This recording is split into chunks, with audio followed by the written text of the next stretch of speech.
morning. Morning. So you may view Memorial Day as the unofficial beginning of summer, but the holiday was established in 1868 to honor the Union soldiers who had died in the Civil War.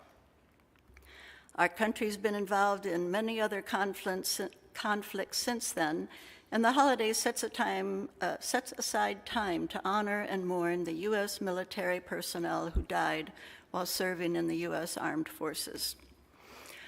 Our cemetery at St. Lucas has veterans from many wars, and at least one former member fought in the Mexican-American War of 1846 to 1848.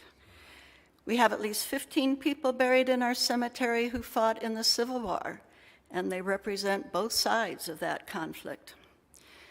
Service to the country has continued over the years, and that you will notice that our cemetery board has kept track of the locations of all of the veterans in our cemetery so that they can be marked with American flags at this time of year for Memorial Day.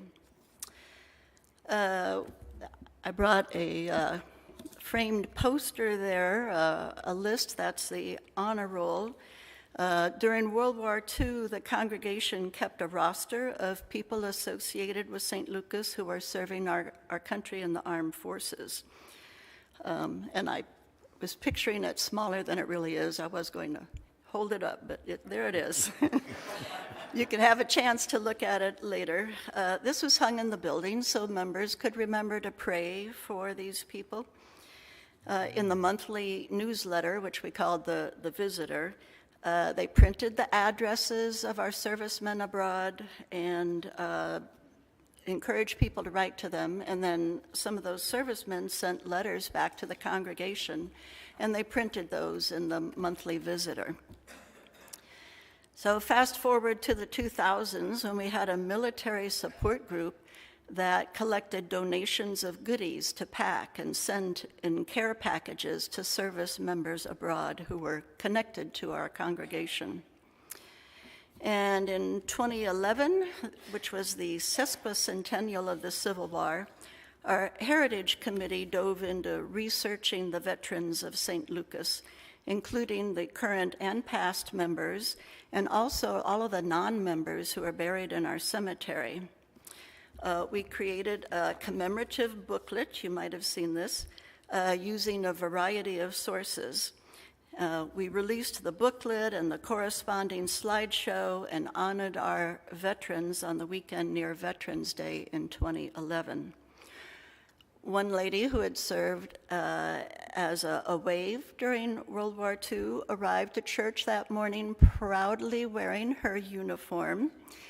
If you don't know who that person is, you see her name every week on the back of our bulletin. She's on the prayer list. Evelyn Stoltz is almost 98 years old now. In 2016, our Heritage Committee created a slideshow for our then living veterans to be used in conjunction with a special music program in May. Music director Lana Richards created the program called God and Country, selecting songs that the choir then performed. And our living veterans were honored in that program. We also know of 6 men of St. Lucas who went off to war and made the ultimate sacrifice.